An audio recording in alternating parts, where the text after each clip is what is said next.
Hello भाई, इस video में मल्टीप्लिकेशन ऑफ वेक्टर पढ़ेंगे जिसमें वेक्टर प्रोडक्ट के बारे में डिस्कस करेंगे। इसके पहले क्रॉस प्रोडक्ट का वीडियो आया था, उसको अगर आपने नहीं देखा है तो डिस्क्रिप्शन में लिंक मिलेगी, आप उसको ज़रूर देखिएगा। उसके बाद देखो मल्टीप्लिकेशन का दो तरीका, मैंने उस वीडियो में भी आपको समझाया था कि मल्टीप्लिकेशन का दो तरीका होता है, एक डॉट प्रोडक्ट होता है और एक जो होता है क्रॉस प्रोडक्ट होता है। डॉट प्रोडक्ट को ही स्केलर प्रोडक्ट भी कहते हैं। तो डॉट प्रोडक्ट यानी स्केलर प्रोडक्ट हमने आपको पढ़ा रखा था, वहाँ बता रखा है, आप उसको ज़रूर देखिए। अगर आपको नहीं जानते आप डॉट प्रोडक्ट के बारे में तो आप वो देखिए, आपके लिए बहुत बेनिफिशियल वीडियो होगा, बहुत यूजफुल वीडियो होगा। फिलहाल इस वीडियो में हम लोग वेक्टर प्रोडक्ट, जिसको क्रॉस प्रोडक्ट भी कहते हैं, उसके बारे में डिस्कस करेंगे। चलो समझते हैं वेक्टर प्रोडक्ट क्या होता है। मल्टीप्लिकेशन ऑफ वेक्टर पढ़ रहे हैं, वेक्टर को मल्टीप्लाई करना सीख रहे हैं। एक तरीका था डॉट प्रोडक्ट वाला, वो सीख चुके हैं। इस वीडियो में क्रॉस प्रोडक्ट पढ़ेंगे, यानी कि क्रॉस प्रोडक्ट को ही वेक्टर प्रोडक्ट भी कहते हैं, ठीक है ना। चलो और देखते हैं वेक्टर प्रोडक्ट, या फिर सर यही क्या कहलाएगा आपका, क्रॉस प्रोडक्ट कहलाएगा। क्रॉस प्रोडक्ट, ये वेक्टर प्रोडक्ट या फिर क्या कहलाएगा आपका, ये क्रॉस प्रोडक्ट कहलाएगा, ठीक है ना। देखो समझो कि देखो वेक्टर, ये सब वेक्टर के मल्टीप्लिकेशन का तरीका है। एक हो गया आपका वेक्टर प्रोडक्ट, एक हो गया आपका डॉट प्रोडक्ट। ये दो तरीका होता है वेक्टर को मल्टीप्लाई करने का। वेक्टर प्रोडक्ट या फिर क्रॉस प्रोडक्ट में क्या होता है, आप ध्यान समझिएगा। देखोगे वेक्टर प्रोडक्ट को हमेशा कैसे रिप्रेजेंट, मान लेते दो वेक्टर आपके पास है, हम उदाहरण के तौर पर मान लेते हैं कि एक वेक्टर ए वेक्टर है a1 i cap, b1 j cap, c1 k cap, और एक बी वेक्टर हमारे पास है a2 i cap, b2 j cap, c2 k cap. ये दो वेक्टर ऐसे हमको दिया हुआ है, ठीक है। मान लिया हमने कि हमारे पास ए बी दो ऐसे वेक्टर दिया हुआ है। अगर इन दोनों वेक्टर का हमको वेक्टर प्रोडक्ट करना है तो आपको हम बताएं कि वेक्टर प्रोडक्ट को कैसे रिप्रेजेंट करते हैं। वेक्टर प्रोडक्ट को ऐसे ए क्रॉस बी से रिप्रेजेंट किया जाएगा। ये जो वेक्टर प्रोडक्ट होगा ना, इस वेक्टर प्रोडक्ट को ए क्रॉस बी से ऐसे रिप्रेजेंट किया जाएगा। जब कभी भी वेक्टर प्रोडक्ट किया जाता है तो as a result of vector product हमको एक नया वेक्टर मिलता है। वेक्टर प्रोडक्ट अगर आप कर रहे हो तो वेक्टर प्रोडक्ट करने पर आपको एक नया वेक्टर मिलता है, और वो जो नया वेक्टर मिलता है वो दिए हुए दोनों वेक्टर से के परपेंडिकुलर होगा। क्या कहा हमने कि सर ए क्रॉस बी किया हमने, तो मान लेते हैं कि सर जब हमने ए क्रॉस बी किया तो एज अ रिजल्ट ऑफ सी मिला, हमें एक सी वेक्टर मिला। दो वेक्टर का याद करो, डॉट प्रोडक्ट में याद करो, दो वेक्टर का डॉट प्रोडक्ट करने पर तुमको एक रियल नंबर, एक स्केलर मिल रहा था, ठीक है ना। लेकिन यहाँ पर ऐसा नहीं है, वेक्टर प्रोडक्ट करने पर तुमको एक वेक्टर मिलेगा। दो वेक्टर का अगर आपने वेक्टर प्रोडक्ट किया है तो आपको एक नया वेक्टर मिलेगा। और ये जो नया वेक्टर आपको मिल रहा है सर जी, जो नया वेक्टर मिल रहा है, समझिएगा ये नया वेक्टर दिए हुए दोनों वेक्टर से आपस में क्या होगा, परपेंडिकुलर होगा। यानी कि जो सी वेक्टर होगा, ये सी वेक्टर ए वेक्टर के भी परपेंडिकुलर होगा, और ये सी वेक्टर बी वेक्टर भी आपस में क्या होगा, के भी क्या होगा, परपेंडिकुलर। ये जो नया vector as a result of vector product जो नया वेक्टर मिलता है, वो नया वेक्टर दिए हुए दोनों वेक्टर्स के आपस में क्या होता है, परपेंडिकुलर होता है। सही बात है क्या, क्लियर हो गया। तो वेक्टर प्रोडक्ट को कैसे रिप्रेजेंट करोगे, ए क्रॉस बी से रिप्रेजेंट करोगे। As a result of vector product एक नया वेक्टर मिलेगा, वो जो नया वेक्टर मिलेगा वो दिए हुए दोनों वेक्टर के क्या होगा, परपेंडिकुलर होगा। ठीक बात है क्या। जैसे मान लेते हैं हम ऐसे कि ये मेरा ए वेक्टर हो गया और ये मेरा बी वेक्टर हो गया। दोनों कितने एंगल पर है, दोनों थीटा एंगल पर। ये हमारा ए वेक्टर हो गया, ये हमारा बी वेक्टर हो गया, और दोनों जो है थीटा एंगल पर है। ऐसा हमने मान लिया कि दोनों वेक्टर थीटा एंगल पर है। अब वेक्टर प्रोडक्ट में जो नया वेक्टर मिला है उसका डायरेक्शन कैसे निकालेंगे आप। जो वेक्टर प्रोडक्ट में नया वेक्टर आपको मिलेगा उसका डायरेक्शन कैसे निकालेंगे, तो आप राइट हैंड रूल से आप बड़े आराम से निकाल सकते हैं, ठीक है ना। कैसे कि सर देखिए, जब इन दो वेक्टर का हमने क्रॉस प्रोडक्ट किया है यानी वेक्टर प्रोडक्ट किया है तो एक नया वेक्टर मिला। अगर वो वेक्टर है तो वेक्टर के पास तो डायरेक्शन भी होती है। डायरेक्शन निकालने के लिए आप राइट हैंड रूल का इस्तेमाल करेंगे। राइट हैंड रूल में अपने राइट हैंड को पहले वेक्टर से दूसरे वेक्टर की तरफ घुमाओ। पहला वेक्टर ए वेक्टर है ना, तो अपने राइट हैंड को पहले वेक्टर की तरफ अलाइन कर लो, और फिर बी वेक्टर ऊपर की तरफ है ना, तो पहले वेक्टर से किसी दूसरे वेक्टर की तरफ घुमाओ। जब तुम पहले वेक्टर से दूसरे वेक्टर की तरफ घुमा रहे हो, तुम्हारा अंगूठा किधर पॉइंट कर रहा है, क्या अंगूठा बाहर की तरफ पॉइंट कर रहा है क्या, तो ये थंब ही क्या दे देगा, तीसरे वेक्टर का डायरेक्शन दे देगा। मतलब इस पर्टिकुलर केस में ए वेक्टर ऐसे है, बी वेक्टर के लिए ऐसे, बी वेक्टर की तरफ हाथ घुमाया तो मेरा थंब बाहर की तरफ पॉइंट किया, यानी तीसरे वेक्टर का डायरेक्शन किधर होगा, बाहर की तरफ होगा। जो थर्ड वेक्टर होगा उस थर्ड वेक्टर का जो डायरेक्शन होगा वैसे बाहर की तरफ होगा।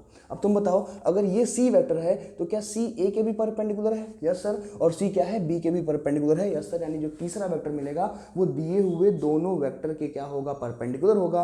और तीसरे वेक्टर का डायरेक्शन निकालने के लिए हम कौन सा रूल यूज़ करेंगे, right hand thumb rule use करेंगे। According to that right hand thumb rule हम अपने राइट हैंड को पहले वेक्टर के डायरेक्शन में अलाइन कर लेंगे और वहाँ से अपने हाथ को दूसरे वेक्टर की तरफ घुमाने का प्रयास करेंगे। ऐसे में जिधर हमारा थंब पॉइंट करेगा वही तीसरे वेक्टर का डायरेक्शन होगा। गॉट द पॉइंट, समझ में आया। तो सर इसका याद रहे कि सर अगर हमें वेक्टर प्रोडक्ट में डायरेक्शन पता करना है, इन वेक्टर्स का डायरेक्शन पता करना है, तो डायरेक्शन पता करने के लिए राइट हैंड थंब रूल लगाएंगे हम लोग। राइट हैंड थंब रूल लगाएंगे और राइट हैंड थंब रूल से वेक्टर का डायरेक्शन हम फाइंड कर लेंगे। क्लियर हुआ क्या।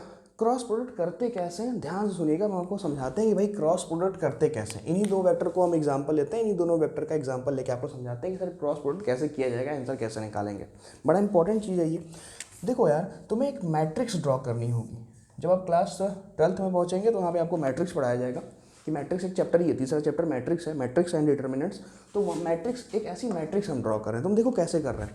सबसे पहले यार यहाँ पर लिख दिया मैंने आई कैप, सबसे पहले यहाँ ऊपर लिखा आई कैप, फिर मैंने यहाँ पर लिखा जे कैप, फिर मैंने यहाँ पर लिखा के कैप। एक सेकेंड, ये आई कैप, जे कैप और ये मैंने क्या लिखा, के कैप। आई कैप, जे कैप और के कैप। फिर पहला वाला जो वेक्टर है ना, उस पहले वेक्टर के आई कैप का कोफिशिएंट आई कैप के नीचे, जे कैप का कोफिशिएंट जे कैप के नीचे, के कैप का कोफिशिएंट के कैप के नीचे रखो चुपचाप।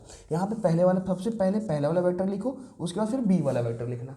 तो बताओ आई कैप का कोफिशिएंट कितना है, A1, तो मैंने आई कैप के नीचे रखा। पहले वेक्टर में चल रहा है, जे कैप का कोफिशिएंट कितना है, B1, और के कैप का कोफिशिएंट कितना है, C1। सिमिलरली दूसरे बी वेक्टर में आई कैप का कोफिशिएंट कितना है, A2, जे कैप का कोफिशिएंट कितना है, B2, के कैप का कोफिशिएंट कितना है, C2। ऐसा रख दिया, सही है ना। फिर अगर हमें A क्रॉस B करना है तो जैसे मैं बताऊं वैसे हमेशा ध्यान रखिएगा। देखो ऐसे बना लिया, पहले एक छोटा छोटा बनाए ताकि इसमें हो जाए, हटाना ना पड़े, एक ही स्लाइड में हो जाए। 1 2 ऐसे 3, ये क्या कर दिया, सुनो देखो, पहले यहाँ लिखो आई कैप, क्योंकि एक तो एक वेक्टर मिलेगा ना, सॉल्व करने पे एक वेक्टर मिलेगा, आई कैप, जे कैप, के कैप तीनों होगा। यहाँ लिखिए आई कैप, जे कैप, फिर क्या लिखा आपने, के कैप। यहाँ लिखा आई कैप, यहाँ लिखा जे कैप, यहाँ क्या लिखा मैंने, के कैप। अब यहाँ पर देखो क्या लगा दिया मैंने, प्लस माइनस प्लस। समझ में आया। अब देखो ये पहले आई कैप वाले को फिल करते हैं। अब आई कैप से एसोसिएटेड रो और कॉलम को छुपा लो। देखो ये आई कैप है, क्या इस वाले को रो बोलोगे, इस वाले को कॉलम बोलोगे। तो आई कैप से एसोसिएटेड रो को और कॉलम को छुपाया तो क्या दिखा बताओ, B1 B2 C1 C2 as it is लिख दो, B1 B2 C1 C2।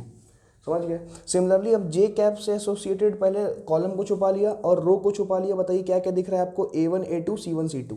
तो मेरे को दिख रहा है A1 A2 C1 C2।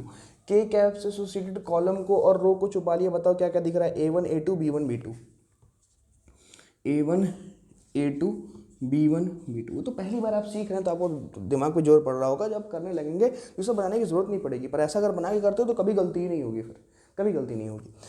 अब जरा देखो, अब इसके क्या करना है, इसके आगे ना क्रॉस मल्टीप्लाई करके सब्सट्रैक्ट कर दो। बी इसका मल्टीप्लाई इससे और इसका मल्टीप्लाई इससे, बीच में माइनस साइन, बस। जैसे देखो तो B1 C2 क्या लिखे बताओ यहाँ पर, B1 C2 minus B2 C1 आई कैप, माइनस A1 C2 इसका मल्टीप्लाई फिर से इससे और इसका मल्टीप्लाई इससे, बीच में माइनस।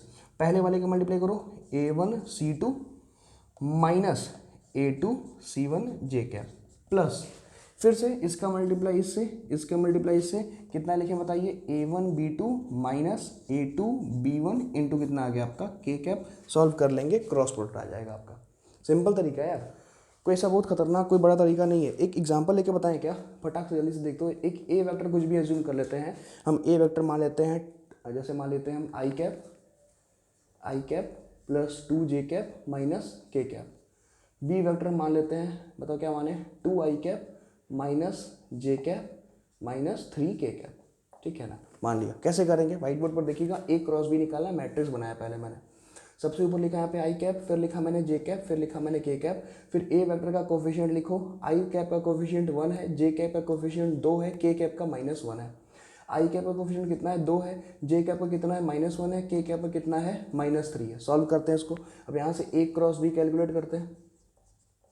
तो देखो, एक ऐसा खींचा, 2 और एक और खींचा यहाँ पे 3। यहाँ बताओ क्या लिखेंगे, आई कैप फिर क्या लिखेंगे जे कैप, फिर यहाँ पर क्या लिखेंगे के कैप।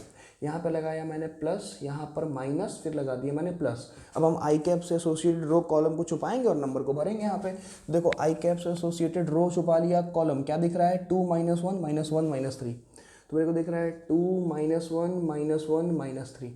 जे कैप से एसोसिएटेड रो कॉलम को छुपा लिया, क्या दिखा 1 2 -1 -3, यानी कि 1 2 -1 -3। के कैप छुपा लिया, क्या दिखा बताओ 1 2 2 -1 1 2 2 -1। मल्टीप्लाई कर दीजिए, 3 2 जा कितना हो जाएगा -6 -1 -1 +1, तो -1 कर दिया मैंने आई कैप माइनस यारे इसका मल्टीप्लाई इससे करो, इसका मल्टीप्लाई इससे करो, बीच माइनस लगाओ। 2 × -3 -6 और -1 × -1 विल बी +1 -1 कर दिया, ठीक है ना। अरे -6 माइनस ये कितना होगा 1, ऐसे ही तो करोगे, ठीक है ना। अब यहाँ देखो 3 × 1 कितना आ गया बताओ -3, बीच में लगेगा -2, 1 जा कितना होगा 2, तो यहाँ पे लिख दिया मैंने -2 ऐसे, ठीक, जे कैप हो गया, समझ गए। प्लस 1 × 1 इसका मल्टीप्लाई करो, 1 × 1 -1 -2 2 जा कितना 4, ये कर दिया, क्या कर दिया के कैप कर दिया। -6 -1 -7 आई कैप, माइनस माइनस कितना हो जाएगा ये प्लस हो जाएगा -3, तो प्लस जे कैप। अरे यार -3 + 2 -1 - प्लस जे कैप, माइनस हो जाएगा -5 के कैप। समझ गया ना, आप समझ गए, क्रॉस प्रोडक्ट आपको क्लियर हो गया। इस तरह से आपको क्रॉस प्रोडक्ट करना होगा, मैट्रिक्स बना के इस तरह से आपको क्रॉस प्रोडक्ट करना होगा। बड़ा सिंपल है, आप समझ गए होंगे, ठीक बात है ना। आगे बढ़ा जाए, कुछ और चीज़ आपको समझाएं।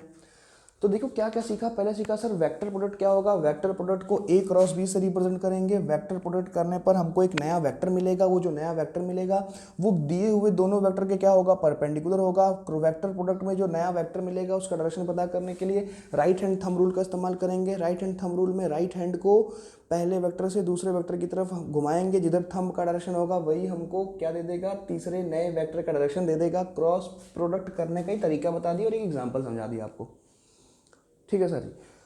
कुछ चीज़ और देख लेते हैं फटाक से, देखिएगा। देखोगे जैसे यहाँ पे समझ लो कि A क्रॉस B है, एक वेक्टर ऐसे A वेक्टर था और एक वेक्टर ऐसे यहाँ पर B वेक्टर था और इन दोनों के बीच में थीटा एंगल था। तो आपको मैं बताऊँ ये A क्रॉस B का एक फॉर्मूला और याद रखो, ये A क्रॉस B जो होता है ना वो AB साइन थीटा के बराबर होता है। याद करिए A डॉट B किसके बराबर था, AB कॉस थीटा के बराबर था। और ये A क्रॉस B किसके बराबर है, A cross B AB sine theta के बराबर है। जहाँ पर A और B यहाँ पर क्या है, ये A जो है A वेक्टर का मैग्नीट्यूड है, B क्या है B वेक्टर का मैग्नीट्यूड है, थीटा क्या है angle between A and B, सही ना। ये जो A वेक्टर A जो है A वेक्टर का लिख दूँ मैं यहाँ पे, A क्या है magnitude of A vector, B क्या है बताओ भैया magnitude of B vector, theta क्या है angle between A vector and B vector. ये ए वेक्टर और बी वेक्टर के बीच में क्या होगा आपका एंगल होगा। क्या बात क्लियर हो रही है, बात समझ में आ रही है, ठीक बात है, ठीक है। अब तुम समझोगे कि A magnitude of A vector, B क्या होगा magnitude of B vector, theta क्या है angle between A and B. कुछ एक दो प्रॉपर्टी यहाँ पे समझ लेते हैं, क्रॉस वेक्टर प्रोडक्ट की प्रॉपर्टी समझ लेते हैं। कहाँ बताऊँ, यहाँ बताऊँ, ये देखो जरा सा प्रॉपर्टी, पहली प्रॉपर्टी समझ लो। जो यहाँ पर ए क्रॉस बी होता है ना, वो ए क्रॉस बी किसके बराबर होता है, बी क्रॉस ए के। नहीं गलत हो गया, सर समझिए, ए क्रॉस बी क्रॉस ए के बराबर नहीं होता, माइनस बी क्रॉस ए के बराबर होता है, ठीक है ना। A cross B minus B cross A के बराबर होता है। अगर ए क्रॉस बी करोगे तो ए क्रॉस बी कर रहे हो और बी क्रॉस ए कर रहे हो तो दोनों में निगेटिव का डिफरेंस आएगा। आप यहाँ तो करके देखिएगा।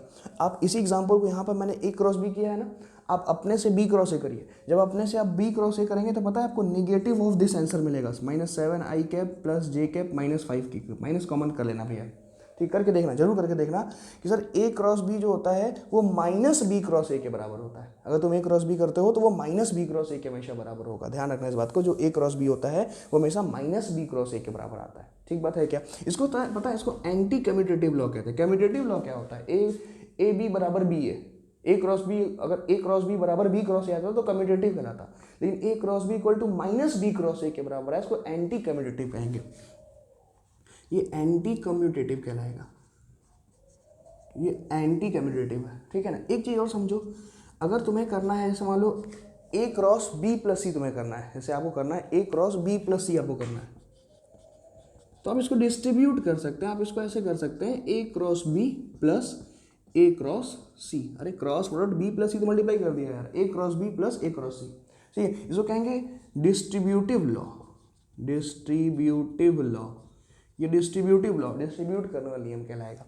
अच्छा एक और देखो, जैसे मान लो तुम्हें दिया हुआ है ए क्रॉस बी, ए क्रॉस बी, अगर मान लो ये 0 के बराबर है, इसका मतलब क्या है? इसका दो मतलब है, आइदर या तो ए वेक्टर और बी वेक्टर इक्वल्स टू 0,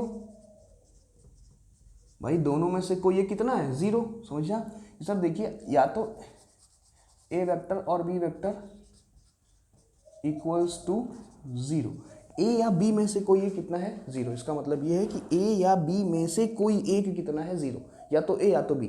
ठीक है, कोई भी एक 0 होगा तो 0 से मल्टीप्लाई करोगे आंसर 0 हो जाएगा। दूसरा नियम क्या होता है कि तुम समझना कि सर फॉर्मूला है ए बी साइन थीटा, अगर मान लो इन दोनों ये दोनों पैरेलल हो गए, ए और बी आपस में अगर पैरेलल हो गए तो थीटा कितना हो जाएगा 0, और थीटा अगर 0 साइन 0 विल बी 0। तो इसका मतलब क्या है कि अगर ए और बी आपस में और पैरेलल में भी सही है और एंटी पैरेलल में भी सही है, क्योंकि अगर ए और बी दोनों आपस में पैरेलल हो जाते हैं तो थीटा विल बी 0 डिग्री, और अगर दोनों आपस में एंटी पैरेलल हो जाते हैं तो थीटा कितना हो जाएगा 180 डिग्री।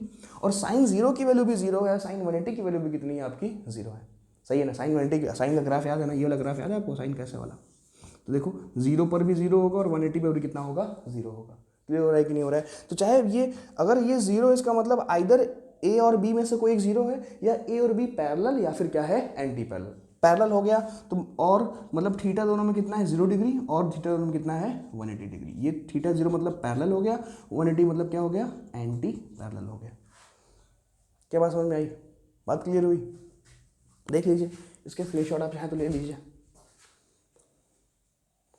ठीक है सर, तो ये पूरा कंप्लीट वेक्टर प्रोडक्ट हो गया, इतना आपको समझना है। ठीक है ना, ये इंपॉर्टेंट है, इसको ध्यान रखिएगा। ये कैसे क्रॉस किया जा रहा है ये तरीका आपको आना चाहिए। जगह जगह पर 11th 12th दोनों में ही क्रॉस प्रोडक्ट का यूज़ है। ठीक है सर, तो बस इस वीडियो में इतना ही। नेक्स्ट वीडियो में मिलेंगे एक नए कॉन्सेप्ट के साथ, तब तक के लिए बाय बाय।